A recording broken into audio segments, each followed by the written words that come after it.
people, what you saying? And we're back with another video. And today I'm gonna be talking a bit about all of this corner stuff regarding Arsenal, innit? Yeah. So before I get into that, yeah, make sure you're liking the video and make sure you're dropping a comment because algorithms are very important on YouTube. Yeah. Let's get this video out there to a lot of people so we can start properly understanding the situation. Yeah. Make sure you're subscribing to the village hidden in the north. We need more Shinobi. We got loads of missions. Come and join the village. It's a nice place. Promise. And finally, the other normal stuff. Make sure you're continuing to support the channel. Make sure you're getting involved. Make sure you're hitting the bell so you're notified when I go live and whenever I drop a video. Yeah. So, we all know about the recent hoo-ha around Arsenal and their corners. And it was kind of brought back up to light after the Manchester United game. Because obviously Arsenal scored via two corners. Yeah. And this was also something that a lot of it was going on last season as well. A lot of people were complaining about Arsenal at corners, so on and so forth. Yeah. Now, I've seen a lot of rival fans comment on it. I've seen the John Obi Mikel video. And I guess just to sum up everything, yeah, just at the beginning before I dive into anything, I personally think that it's just people being salty. I just think it's people not being able to take advantage and maximize their potential from corners. Arsenal have been able to, so they're a bit upset about it. And I'll give kind of like an example of the hypocrisy or maybe the irony, whatever the word may be, is people slew Tottenham for not being good at set pieces and handling set pieces. And there has been times people have questioned Ange around his coaching when it comes to set pieces. On the flip side, you have people, getting a bit angry, getting a bit salty, slewing Arsenal and Arteta for actually coaching the team around set pieces and corners and maximizing the potential there. So it's kind of like you can't really have both things at the same time, if you know what I mean. So look, I actually thought, let me look into the laws of the game. It's not something that I've ever done, I'll be honest. But I thought, let me look into the laws of the game.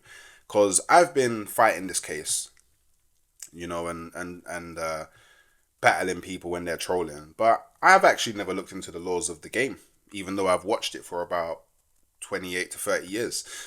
So the first thing I just want to clarify is there were some law changes for the 24-25 season. Yeah. And in those law changes, nothing was changed around corners, which is law 17. And the only thing that was changed from law 12, which is fouls and misconduct, is clarification that non-deliberate handball offences for which penalties are awarded are to be sanctioned in the same way as fouls, which are an attempt to play the ball or a challenge for the ball. So because we're not dealing with handballs, it doesn't really impact what we're going to go through, right? So look, law 17, yeah? So for anyone that doesn't know, this is the law, yeah? A corner kick is awarded when the whole of the ball passes over the goal line, or the ground, or in the air, having last touched the player of the defending team, and a goal is not scored. A goal may be scored directly from a corner kick, but only against the opposing team. If the ball directly enters the kicker's goal, a corner kick is awarded to the opponents. I didn't even know that. I don't know why someone would try to do that. And by the way, if someone's taking a corner and they kick it towards their own goal and the goalkeeper doesn't stop it from going in, P45 settings. So look, 1, the procedure, yeah? The ball must be placed in the corner area nearest to the point where the ball passed over the goal line. Yeah. The ball must be stationary and is kicked by a player of the attacking team. The the ball is in play when it is kicked and clearly moves, it does not need to leave the corner area. The corner flag post must not be moved. Opponents must remain at least 9.15 meters, 10 yards from the corner arc until the ball is in play.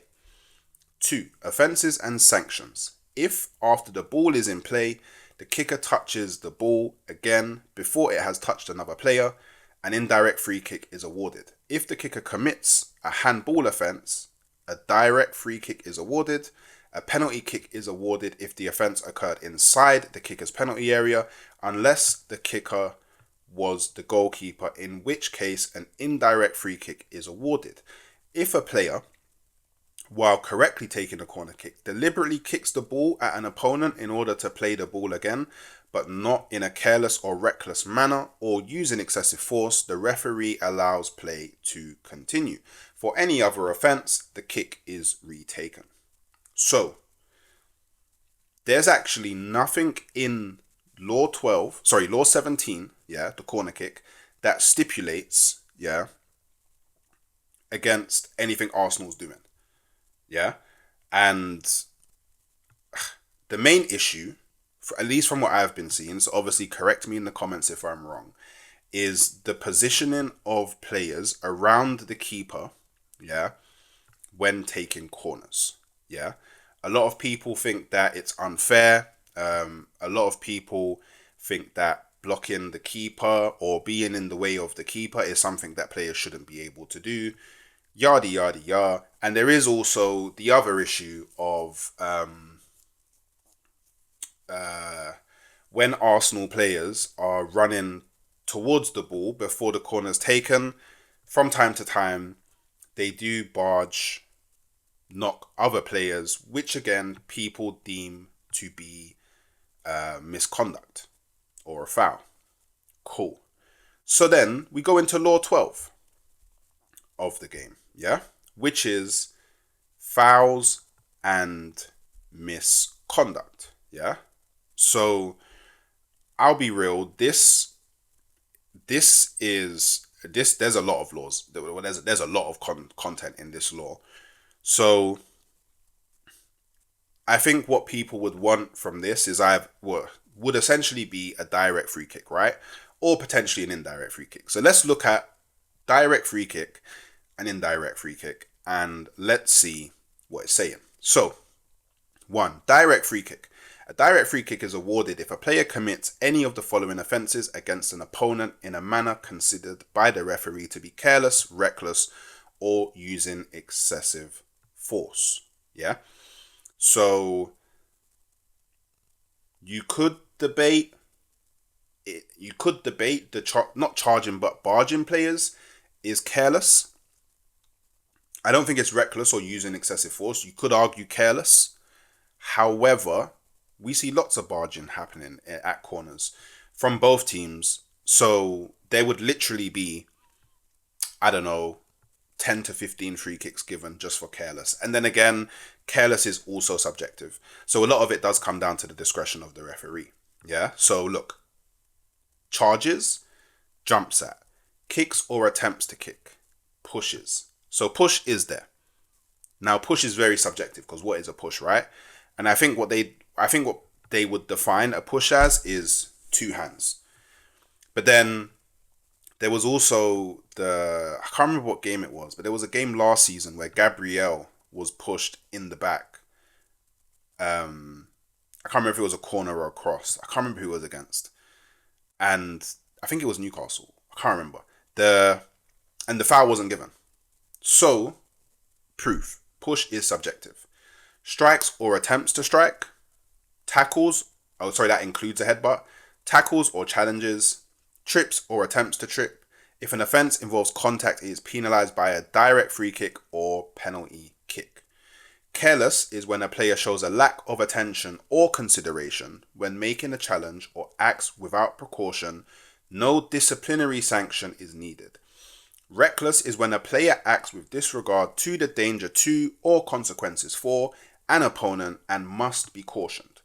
Using excessive force is when a player exceeds the necessary use of force and endangers the safety of an opponent and must be sent off. A direct free kick is awarded if a player commits any of the following offences. Yeah? A handball offence, except for the goalkeeper within their penalty area. Holds an opponent, impedes an opponent with contact. We're going to come back to this one because it's very important. Bites or spits at someone on the team list or a match official, throws an object at the ball, opponent or match official, or makes contact with the ball with a held object. See also offences in Law 3. I checked Law 3 and there's nothing relevant to what we're discussing here today. I will come back to the impedes with contact in a bit. Yeah? So now, indirect free kick. An indirect free kick is awarded if a player plays in a dangerous manner, impedes the progress of an opponent without any contact being made, is guilty of dissent, using offensive, insulting or abusive language and or actions or other verbal offences, prevents the goalkeeper from releasing the ball from the hands or kicks or attempts to kick the ball when the goalkeeper is in the process of releasing it. That's very interesting because that happens a lot and I don't see indirect free kicks. Initiates a deliberate trick for the ball to be passed, including from a free kick or goal kick, to the goalkeeper with the head, chest, knee, etc. to circumvent the law. Whether or not the goalkeeper touches the ball with the hands, the goalkeeper is penalised if responsible for initiating the deliberate trick. Commits any other offence not mentioned in the laws for which play is stopped to caution or send off a player. An indirect free kick is awarded if a goalkeeper inside their penalty area commits any of the following offences. Controls the ball with the hand, arm, or more than 6 seconds before releasing it. Touches the ball with the hand, arm after releasing it and before it has touched another player. Touches the ball with the hand, arm, unless the goalkeeper has clearly kicked or attempted to kick the ball to release it into play after it has been deliberately kicked to the goalkeeper by a teammate. Receiving it directly from a throw-in taken by a teammate. A goalkeeper is considered to be in control of the ball with the hands when the ball is between the hands or between the hand and any surface, e.g. ground, own body, or by touching it with any part of the hands or arms, except if the ball rebounds from the goalkeeper or the goalkeeper has made a save. Holding the ball in the outstretched open hand, bouncing it on the ground or throwing it in the air. A goalkeeper cannot be challenged by an opponent when in control of the ball with the hands. Yeah? So now look.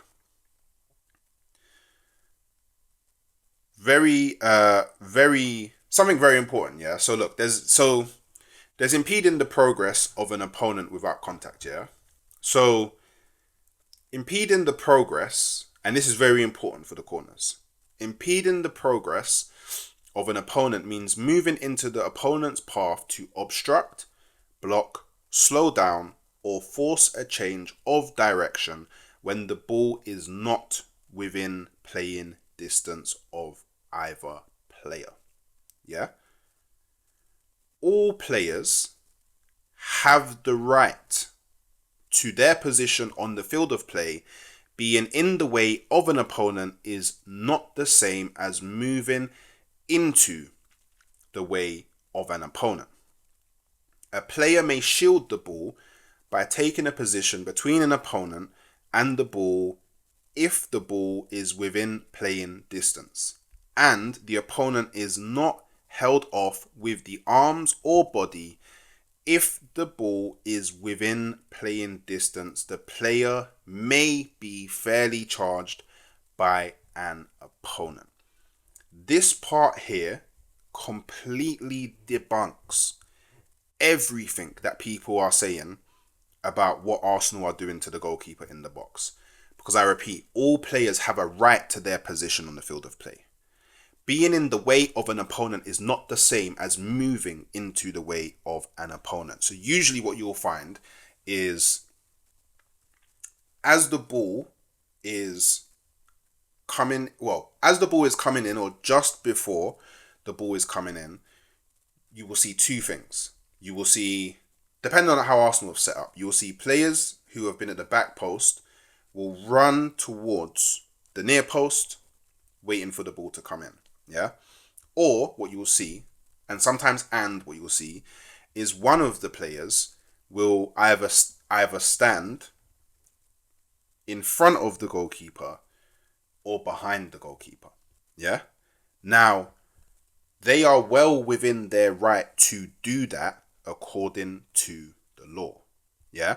Because again, you're allowed to be in the way of an opponent. Moving into the way of an opponent is very different. So for example, yeah, if the ball was coming in and the ball was moving towards the keeper and the keeper was preparing to run out to collect the ball in the air, and then an Arsenal player sees the keeper move and runs in front of the keeper to block the keeper from being able to claim the ball, that would be a foul. An Arsenal player moving next to the keeper, in front of the keeper, behind the keeper, to make it more difficult for them to claim the ball is not a foul. It is not a foul. So according to the laws, what Arsenal do at corners is not it's not breaking any rules. Yeah? So there is something that people could say, which is when we get into holding offences. So a holding offence occurs only when a player's contact with an opponent's body or equipment impedes the opponent's movement. There was a noticeable and significant increase in holding incidents last season, specifically due to tactical trends at set pieces. Yeah? We all know why this is coming in.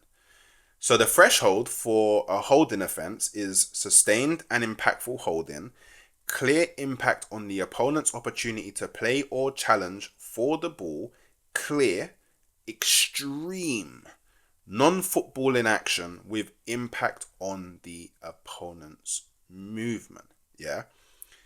Considerations. Yeah. And I've highlighted one because the other ones don't make sense, but where one player solely focuses on an opponent and makes a clear non-footballing action that clearly impacts the progress of the opponent, this action should be penalized.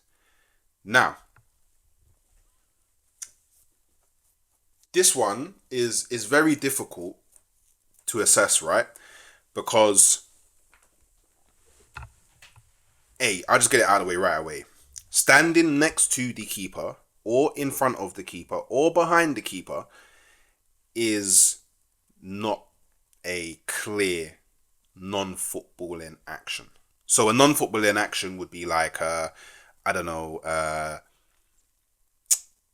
go to the extreme side, picking up some dirt from the ground and throwing it at someone. That would be a clear non-footballing action, because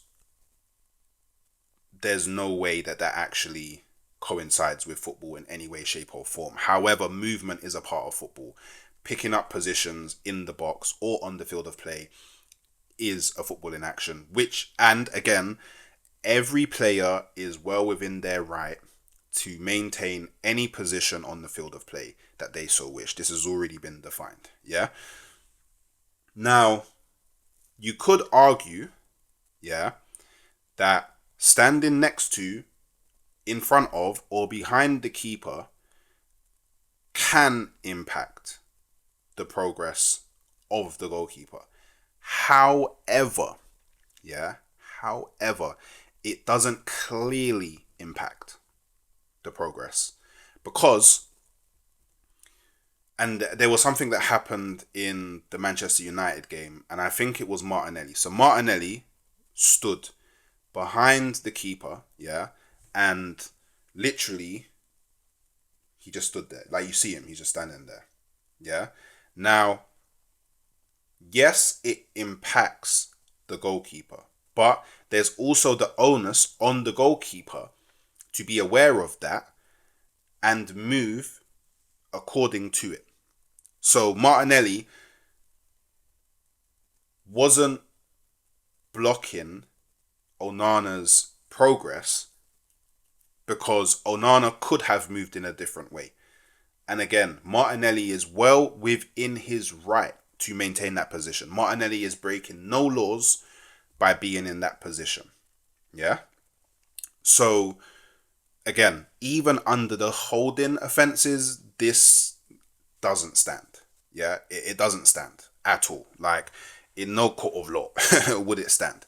So, I think that people just need to come to terms with the fact that Arsenal are, when it comes to set pieces, playing well within their rights and well within the laws of the game. They are breaking no laws in the game. Don't get me wrong, because at the end of the day, a lot of it is down to discretion of the referee. So you may get some referees that go, yeah, I'm going to blow that because I think it's a foul. But you'll get some referees who let it go. And because Arsenal have scored a lot I think it's something like over the last 2 seasons, we've scored 22 corners. Clearly, yeah, we aren't doing anything deemed wrong or misconduct or a foul. I think people just need to come to terms with that. So then I think where the conversation needs to progress to is Arsenal have a specialised set piece coach, Nicholas Yova. And I think fans need to understand that when he's devising strategies for corners, well, not just corners, because he's the set piece coach, right? So free kicks, throw-ins, whatever. He would have studied the rules. He would have an understanding of the rules. And he would build strategies and techniques around what is allowed to be done. Just is what it is, right? And something that kind of, the John Obi Mikel interview that kind of annoyed me is he said something along the lines of 5 years, 7 to 800 million spent, and all you've devised is corners. No, well, he might have said set pieces. No system. Yeah? That is incredibly disingenuous because people, I'm just going to let you know from now. Yeah? Mikel Arteta is about total football. Yeah? Mikel Arteta is about maximizing your potential in all phases of the game. This is why you see Arsenal have a keen focus on set pieces. You see Arsenal have a keen focus on defense. You see Arsenal have a keen focus on offense. Arsenal have scored the 3rd most goals in the Premier League. One of the highest in football as well, if you take into consideration all goals scored across all competitions. Arsenal have conceded the 2nd least amount of goals in the Premier League. And then if you look at in Europe as well, we've actually conceded one of the least as well. I think we've only conceded 3 goals. 2 goals. We've only conceded 2 goals. One against Inter and one against Sporting. I think the only team that may have conceded less than us or the same as us is Liverpool. So to say that all we know is set pieces is ludicrous. Arteta himself has come out loads of times and said he wants to dominate in all phases of the game. Hence why you have attackers that can defend and you have defenders that can attack. This is just what it is. So, look, people, I guess to just wrap it all up, yeah, and I don't know how many people are going to watch this, and I don't know how far this will reach, and I don't even know how far people make it into this video, but according to the laws of the game, Arsenal are doing nothing wrong. And it's just time to accept that. So look, people, thanks for stopping by. Let me know your thoughts on everything I've gone over in this video in the comments below. Maybe you didn't know about the rules, and I would say, hey, go and read up into the rules. If you think there's anything in the rules that maybe I missed that could fight the case, let me know in the comments below. If you can, drop a like on the video, yeah. And if you're wondering, hey, Hawks, why are you wearing the blue top? Well, this weekend we stand with the blue side of Merseyside. Come on, you Everton. Thanks for stopping by. Make sure you're liking the video. Make sure you're commenting. Make sure you're subscribing. And I'll catch you next time.